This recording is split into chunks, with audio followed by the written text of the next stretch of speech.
ആദരപൂർവ്വം ക്ഷണിക്കുന്നു.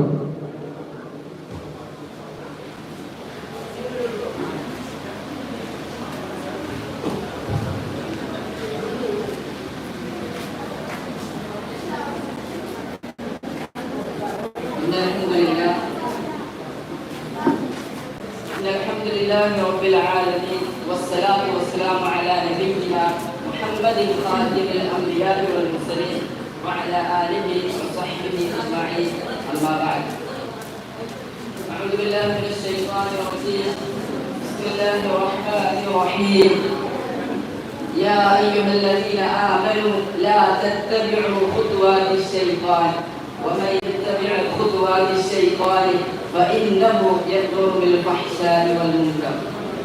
يا പ്രിയപ്പെട്ട എംഎസ്എം വിദ്യാർത്ഥികളെ, അസ്സലാമു അലൈക്കും വറഹ്മത്തുള്ളാഹി വബറകാതുഹു. ഓക്കേ, ഞാൻ ചോദ്യം ചെയ്യട്ടെ, നമ്മളെല്ലാവരും മുസ്ലിമാണോ? സംശയമുണ്ടോ? ഇന്ന് മുസ്ലിങ്ങളുടെ ഏറ്റവും വലിയ ശത്രുവായ ആരാണ്? കേട്ടില്ല.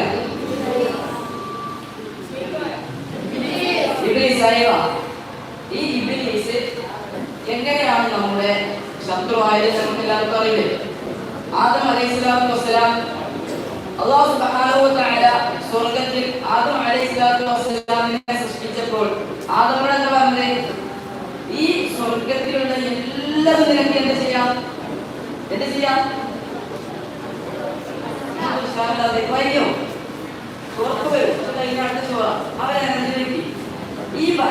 ഈ സ്വർഗത്തിലുള്ള എല്ലാം നിങ്ങൾക്ക് ഭക്ഷിക്കാം, എന്തൊഴികെ? ഒരു പഴം ഒഴികെ, അല്ലെ? അപ്പോ മുസ്ലിങ്ങളുടെ ആദ്യത്തെ ശത്രു അഥവാ എക്കാലത്തെ ശത്രു ആ ഇബ്ലീസ് ഫസ്റ്റത്തെ ഫസാദ് ഉണ്ടാക്കാൻ വേണ്ടി ആരെടുത്ത് വന്നേ?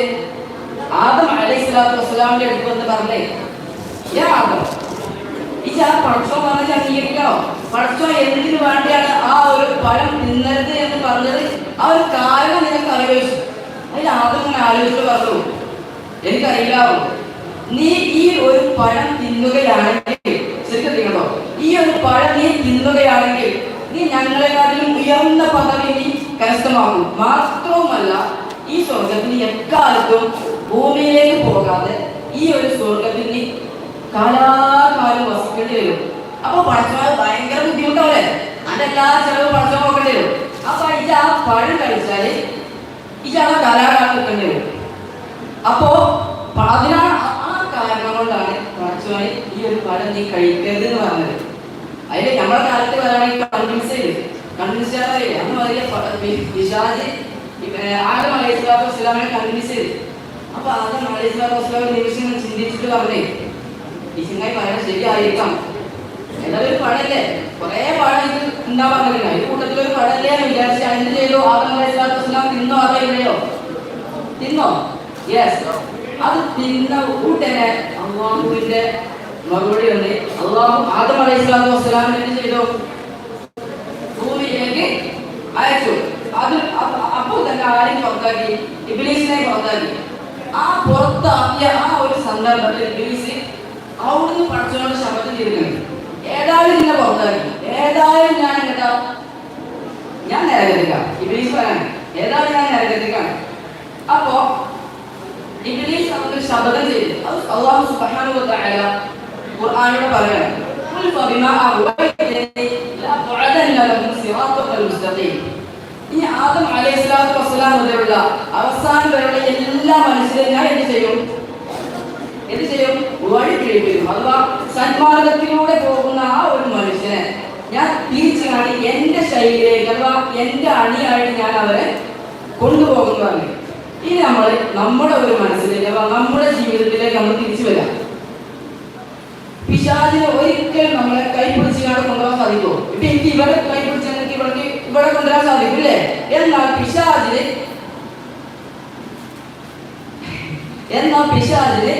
ഇവിടെ നമ്മളെ കൈപിടിച്ചാൽ എഴുതാൻ സാധിക്കുമോ? ഇല്ല, ഒരിക്കലുമില്ല.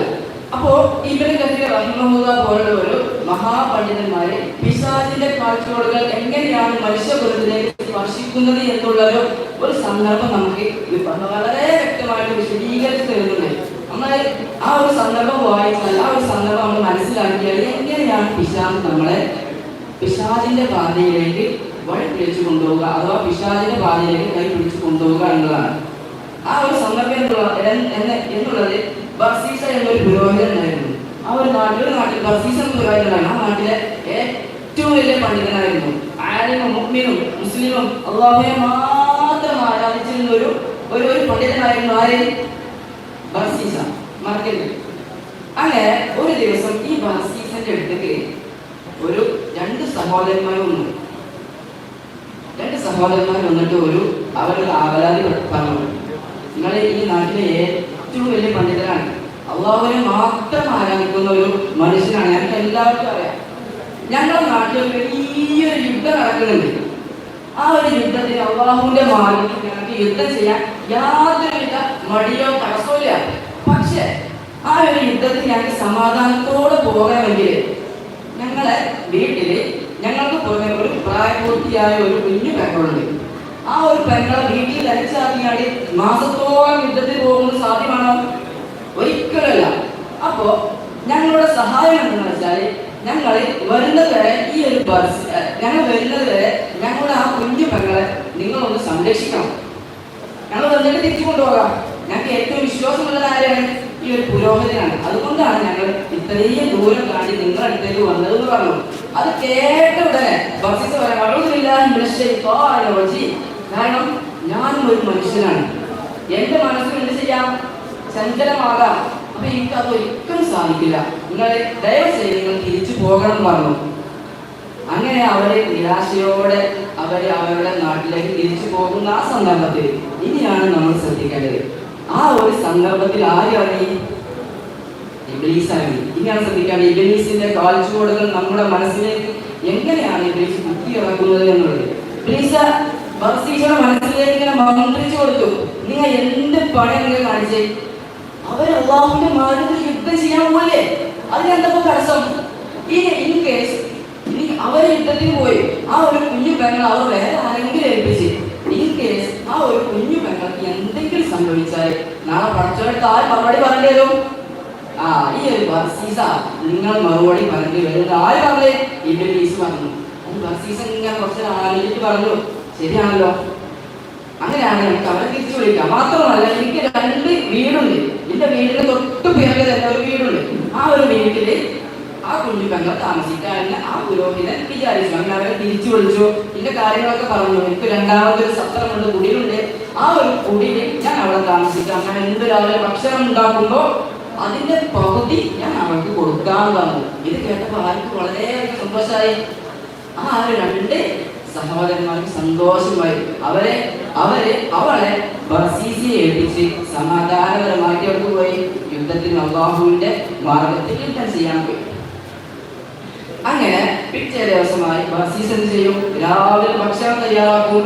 ഒരു പാത്രത്തിൽ ആ ഒരു തന്റെ വീടിന്റെ മുന്നിൽ കൊണ്ടേ വെച്ചിട്ട് ബർസീസ തിരിച്ചു പോരും.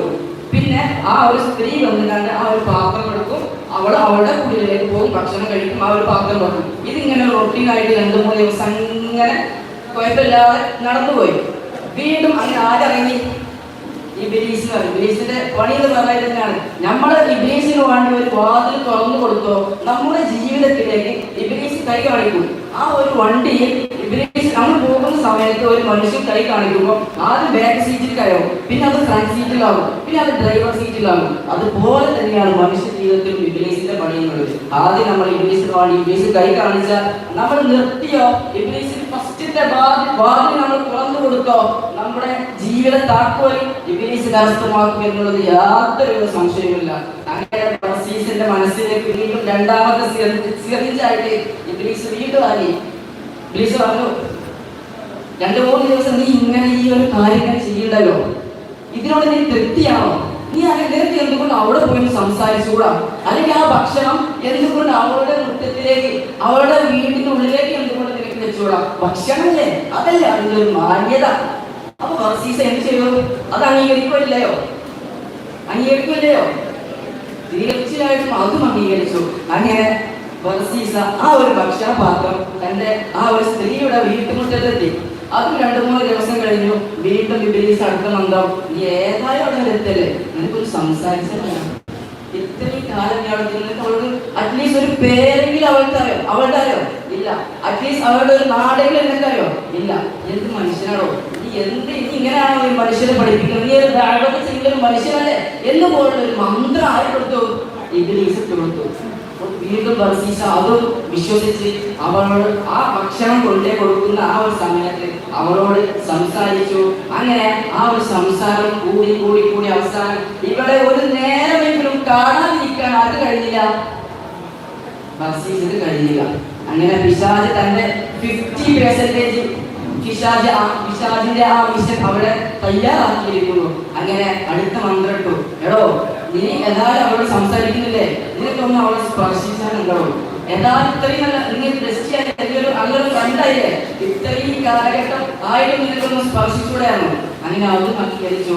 ആ ഒരു സ്പർശനം അവസാനം വിചാരത്തിൽ അവസാനിച്ചു. ദിവസങ്ങൾ കഴിഞ്ഞു. ആ ഒരു സ്ത്രീ ഗർഭിണിയായി. കുറച്ചു കഴിഞ്ഞപ്പോൾ എന്താവും? ഒരു കുഞ്ഞിന് ജന്മം നൽകി. അങ്ങനെ പിശാച് വീണ്ടും ഇറങ്ങി. പിശാച് പറഞ്ഞു, ചെങ്ങായി എന്ത് പണയം കാണിച്ചു, ഇതൊരു മനുഷ്യല്ലേ, ഇതൊരു മുസ്ലിം അല്ലേ, ഇതൊരു ആലിമല്ലേ, ഇതൊരു മുമ്പിനല്ലേ, നീ ഇങ്ങനെ വ്യഭിചാരത്തിലേക്ക് നീ അടക്കാൻ പാടുള്ളൂ. ഭയങ്കരമായിട്ട് കുറ്റബോധം. കാരണം കുഞ്ഞു പിറന്നു, ഈ അതിൽ നിന്ന് ഊരാണ് പറഞ്ഞാൽ സാധ്യമാണോ? ഒരിക്കലുമില്ല. അങ്ങനെ പിശാച് പറഞ്ഞേ, ഏതായാലും മനുഷ്യരായി, ഇനി എന്ത് ചെയ്യണം? നിനക്ക് ഏറ്റവും ഈ ഒരു മിഷനിൽ നിന്നും ഈ ഒരു കേസിൽ നിന്ന് രക്ഷപ്പെടണമെങ്കിൽ ഈ ഒരു കുഞ്ഞിനെ നിനക്കൊരു എതിരായിട്ട് വരും നാളെ, അല്ലെങ്കിൽ മനുഷ്യരുടെ മുന്നിൽ. അപ്പൊ നീ ഈ ഒരു കുഞ്ഞിനെ എന്ത് ചെയ്യണം? കൊല്ലണം. സ്വാഭാവികമായും ആ ഒരു മന്ത്രം കൊടുത്തു. അങ്ങനെ നിവൃത്തിയില്ലാതെ ആ ഒരു ചോര പൈതലിനെ എടുത്ത് ബർസീസ ആരുമില്ലാത്ത ഒരു തെരുവിൽ കൊന്ന് അവിടെ തന്നെ മറമാടി തിരിച്ചു വന്നിട്ടും തന്റെ മനസ്സ് പൂർണ്ണമാണോ? ഒരിക്കലും പൂർണ്ണമല്ല. വീണ്ടും ബർസീസ ചിന്തിച്ചു, ഇനി ഞാൻ എന്തുകൊണ്ട് എന്റെ മനസ്സിൽ എന്തൊക്കെയോ ഒന്ന് അലസരം കൊടുക്കുന്നുണ്ട്, എന്താണെന്ന് എനിക്ക് അറിയില്ലായിരുന്നു. അങ്ങനെ വീണ്ടും ഇസ്ലാമിന്റെ ഏറ്റവും വലിയ ശത്രുവായ ആ ഒരു ശൈത്താൻ വീണ്ടും ബർസീസയുടെ മനസ്സിലേക്ക് ഇറങ്ങി. നിന്റെ വിഷമം എന്താണെന്ന് എനിക്കറിയാം, അത് ഞാൻ പറയട്ടെ. ഈ ഒരു സ്ത്രീ ഇനി ആ 2 സഹോദരന്മാർ തിരിച്ചു വരികയാണെങ്കിൽ ഈ ഒരു സ്ത്രീ നടന്നതെല്ലാം പറയും. അങ്ങനെ ഈ ഒരു പ്രശ്നം ആകെ വൈഡാവും, സ്പ്രെഡാവും.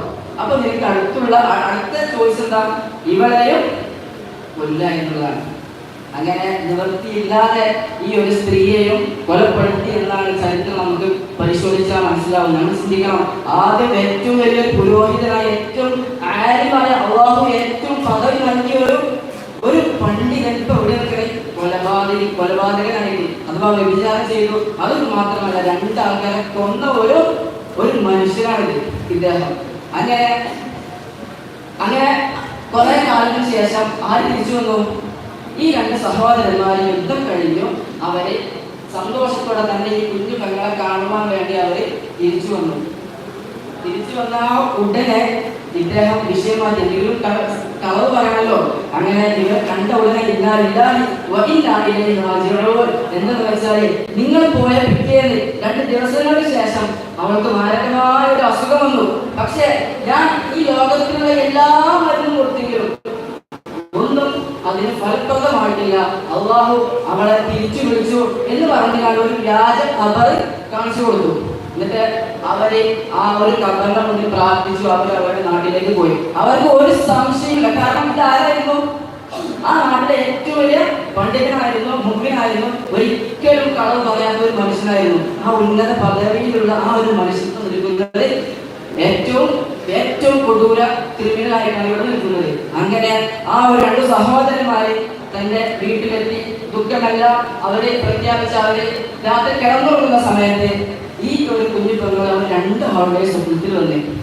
ഈ 2 ആളുടെ സ്വപ്നത്തിൽ വന്നാണ് നടന്നതല്ല, ഒരു സ്വപ്ന രൂപത്തിൽ അങ്ങനെ പറഞ്ഞു കൊടുത്ത്.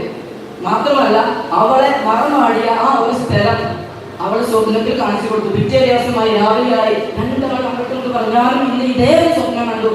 അപ്പൊ അവർ പറഞ്ഞാലും ഇതേ സ്വപ്നം കണ്ടു. ഞങ്ങൾക്ക് അവിടെ പോയി നോക്കിയതാണ്. അങ്ങനെ അവർ 2 പേരും ആ ഒരു മറമാടിയ ആ ഒരു ഖബർ കുഴിച്ചു നോക്കിയപ്പോൾ ആ 2 ശരീരവും അവിടെ അതുപോലെ കിടക്കുന്നത് കണ്ടു. അതിൽ എന്തൊക്കെയോ ഒരു പന്തികയുടെ ആ ഒരു 2 സഹോദരന്മാർക്ക് തോന്നി. അവർ നേരെ ആയിട്ട് പോയി അവർ നേരെ ബർസീസിന്റെ അടുത്ത് പോയി കാര്യങ്ങൾ പറഞ്ഞു. അപ്പൊ ബർസീസ് നിവൃത്തിയില്ലാതെ ഞാൻ ചെയ്ത തെറ്റുകൾ തുറന്നു പറഞ്ഞു. അങ്ങനെ നിയമത്തിന് മുന്നിൽ ഇവർ ബർസീസിനെ കൊണ്ടുപോയി.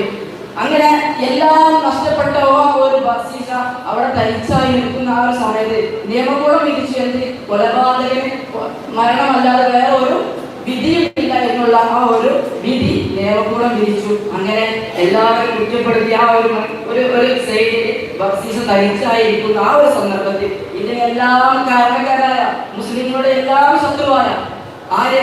ശൈത്താൻ, പിശാച് വീണ്ടും മനുഷ്യ രൂപത്തിൽ ഒന്നാണ് പറഞ്ഞു, നിന്റെ ഈ പ്രശ്നം എനിക്ക് കറക്റ്ററിയാം, നീ അനുഭവിച്ച എല്ലാ വേദനകളും എനിക്കറിയാം. നീ ഒരു കാര്യം നീ ചെയ്യുകയാണെങ്കിൽ ഒരേ ഒരു കാര്യം, ആ ഒരു കാര്യം നീ ചെയ്താൽ ഞാൻ നിന്നെ ഈ നാട്ടിൽ നിന്ന് മറ്റൊരു നാട്ടിലേക്ക് കൊണ്ടുപോകാം. ആ ഒരൊറ്റൊരു കാര്യം ചെയ്താൽ മതിയാണ്. ബർസീസ് എന്നെ എങ്ങനെയെങ്കിലും ഒന്ന് കൊണ്ട് കഴിച്ചിലാക്കിയാൽ മതി, ഞാൻ എന്ത് ചെയ്താലും ഇനി ഈ തെറ്റിലേക്ക് മടങ്ങുകയില്ല, നീ എന്നെ എങ്ങനെയെങ്കിലും ഒന്ന് തിരിച്ചു കൊണ്ടുപോകണം എന്നാണ്. അതിലെ ശൈത്താന്റെ അവസാനത്തെ മിഷൻ നമ്മളും എങ്ങനെയാണോ ശൈത്താൻ ആഗ്രഹിക്കുന്നത് ആ ഒരു മിഷൻ ബർസീസിൽ നിറവേറ്റുകയാണ്. എന്തെന്ന് വെച്ചാൽ നീ എന്റെ മുന്നിൽ എന്ത് ചെയ്യണം?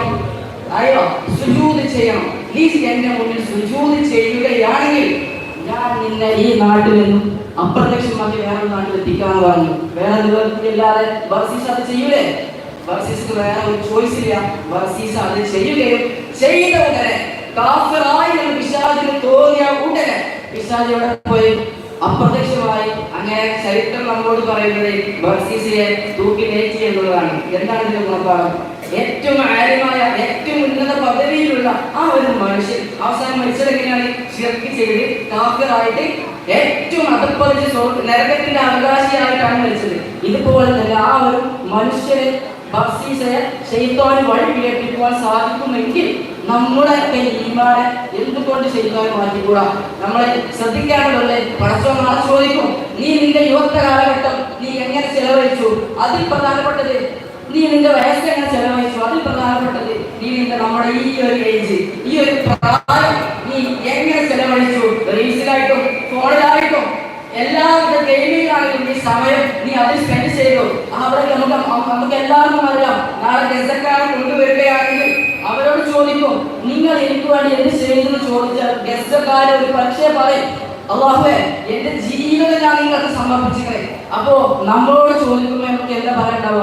ഒന്നും ഉണ്ടാവില്ല സുഹൃത്തുക്കളെ. അതുകൊണ്ട് അല്ലാഹുവിലേക്ക് കൂടുതൽ അടുക്കുകയും പിശാചിന്റെ കാൽപ്പാടുകളിൽ നിന്ന് നമ്മൾ രക്ഷപ്പെടുവാൻ വേണ്ടി അഊദു ബില്ലാഹി മിനശ് ശൈത്വാനിർ റജീം എന്ന പ്രാർത്ഥന എന്നൊരു വചനം നാം ചൊല്ലുകയാണെങ്കിൽ സല്ലല്ലാഹു അലൈഹി വസല്ലം പറയുന്നുണ്ട്, ആ ഒരു പ്രാർത്ഥന നിങ്ങൾ ചൊല്ലുകയാണെങ്കിൽ പിശാച് എത്രത്തോളം വലുതാകുമോ ആ ഒരു പ്രാർത്ഥന ചൊല്ലിയാൽ ഉടനെ കടുക് മണി പോലെ അത്രത്തോളം ചെറുതാകും എന്നാണ് പറയുന്നത്. അത്രയോ ദുർബലപ്പെട്ട ഒരു ജിന്നവർഗത്തിൽപ്പെട്ട ഒരാളാണ് ശൈത്താൻ. അങ്ങനെ അതുകൊണ്ട് ശൈത്താന്റെ എല്ലാ കാഴ്ചകളിൽ നിന്നും നാം വിമുക്തമാവാൻ വേണ്ടി നാം പടച്ചോനോട് നിരന്തരം പ്രാർത്ഥിക്കണം. അഷ്കറുക്കും ശുക്രൻ ജസീല ലിഹുസ്നി ഇസ്തിമാഇക്കും ഇന്നി ലാ ഉരീദു അൻ ഉതില്ല കലാമി